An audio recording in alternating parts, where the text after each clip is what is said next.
Bonjour et bienvenue dans Parenthèse, un podcast au service de la compréhension personnelle et familiale en toute légèreté. Je suis Coralie Breton, sophrologue spécialisée en enfance et auteure de jeux et de contenus à destination des enfants et aussi des parents. Aujourd'hui, c'est un épisode où nous allons aborder le sujet de l'intelligence émotionnelle afin de mieux comprendre celle-ci. Alors, lorsque l'on parle d'intelligence, souvent par défaut, on a tendance à se référer à l'intelligence mathématique qui est mesurable par un test de QI notamment. Mais qu'en est-il de l'intelligence, des autres formes d'intelligence? Parce qu'il y en a 9. Alors, je vais vous les décrire là simplement, enfin vous les énoncer.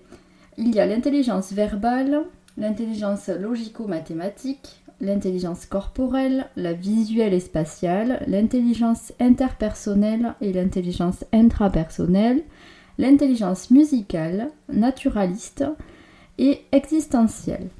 Alors, pour creuser avec vous un petit peu l'intelligence émotionnelle, elle va en fait reposer sur l'intrapersonnel et l'interpersonnel, notamment aussi chez l'enfant. Du coup, elle va faire référence à la capacité à reconnaître ses propres émotions ainsi que celles des autres. C'est de les comprendre et se sentir autorisé à les exprimer. Pourquoi ? Parce qu'un bon équilibre émotionnel va permettre de limiter le stress, de communiquer efficacement, de pouvoir faire preuve d'empathie envers les autres, et c'est également un facteur majeur pour pouvoir surmonter des difficultés et désamorcer des conflits. Donc vous l'aurez compris, c'est vraiment un élément clé pour que votre enfant puisse évoluer dans le monde qui l'entoure avec confiance et sérénité.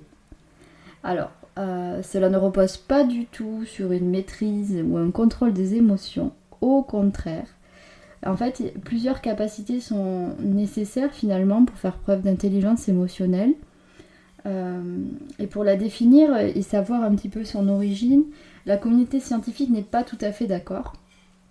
Y en a certains qui pensent en fait que c'est une capacité innée biologique et une autre partie qui relève plutôt d'une capacité qu'on apprend et qu'on développe. Alors moi pour ma part, je crois sincèrement que nous avons tous ces capacités. J'en suis convaincue et il s'agit finalement d'apprendre aussi à les développer et surtout de l'entretenir parce que c'est un petit peu comme si on faisait un jardin, c'est notre petit jardin émotionnel. Et c'est super important de l'entretenir au quotidien parce qu'on a vite fait d'oublier d'arroser les plantes, n'est-ce pas ? Et ensuite, ça déborde et ça peut être très compliqué à vivre au quotidien. Alors, cela commence, ce petit jardin, ça commence en fait par l'identification de ses propres émotions et ressentir à l'intérieur de soi ce qui se passe lorsqu'une situation se présente. Donc ça peut être au niveau corporel, au niveau émotionnel, tout. C'est vraiment, ça englobe tout. Puis de comprendre finalement quel est le message de cette émotion qui est arrivée là pour pouvoir la vivre au mieux. Alors j'insiste vraiment sur cette dernière phrase parce que c'est souvent que les personnes me disent ben voilà, il faut gérer, j'aimerais contrôler mes émotions. Alors non, ça on va déconstruire ça de suite. En fait, pour ça, je vais vous donner un exemple. Voilà, imaginez, vous êtes avec un ami à vous, et là, il vous confie finalement sa tristesse, ses peurs. Est-ce que vous allez lui crier dessus ou essayer de le faire taire afin de ne plus entendre ses souffrances ? Je ne pense pas. Donc, vous serez plutôt dans une posture d'écoute pour pouvoir comprendre ce qu'il traverse et si vous pouvez, si c'est possible, pouvoir l'aider. Alors, moi, ce que je vous conseille, c'est vraiment d'agir comme cela pour vous, d'accord ?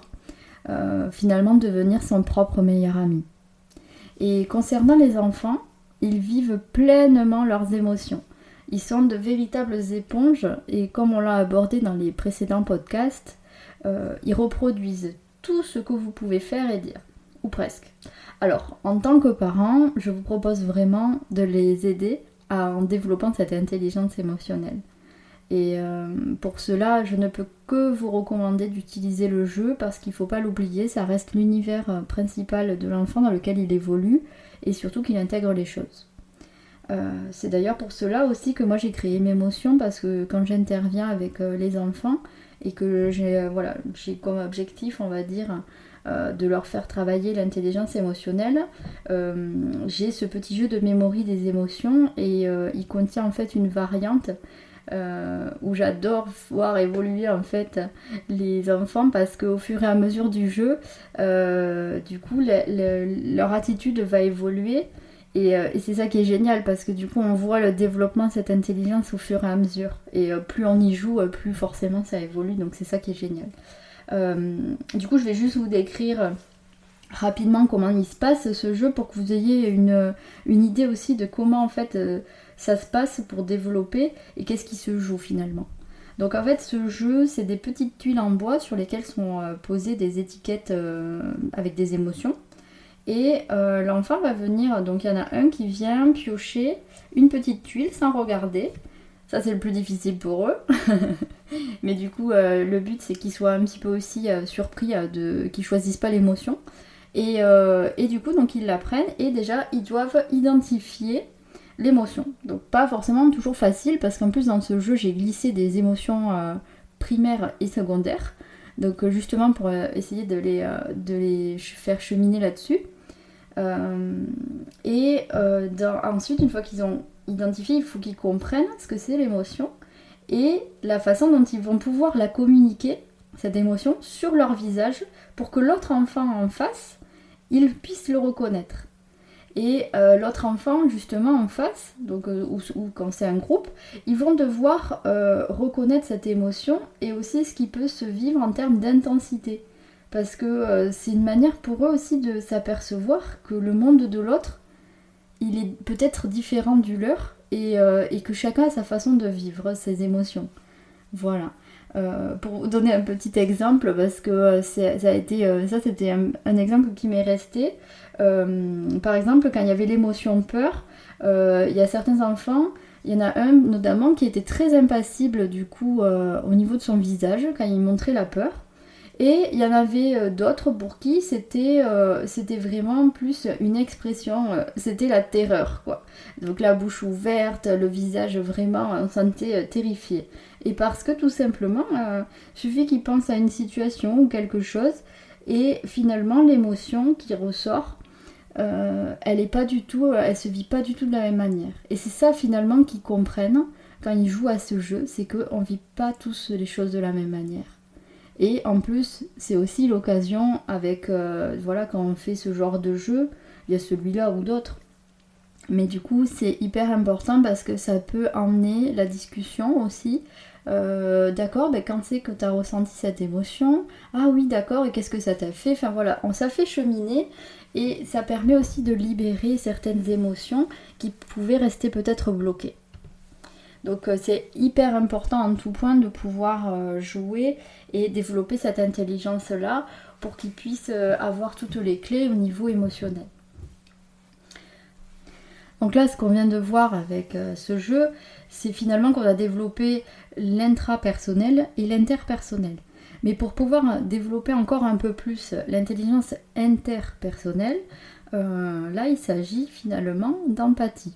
Donc il faut encourager votre enfant aussi à vivre de l'empathie et à la développer dans son quotidien avec les autres pour qu'il puisse en fait finalement, on va dire, amplifier ses capacités en termes d'habilité sociale.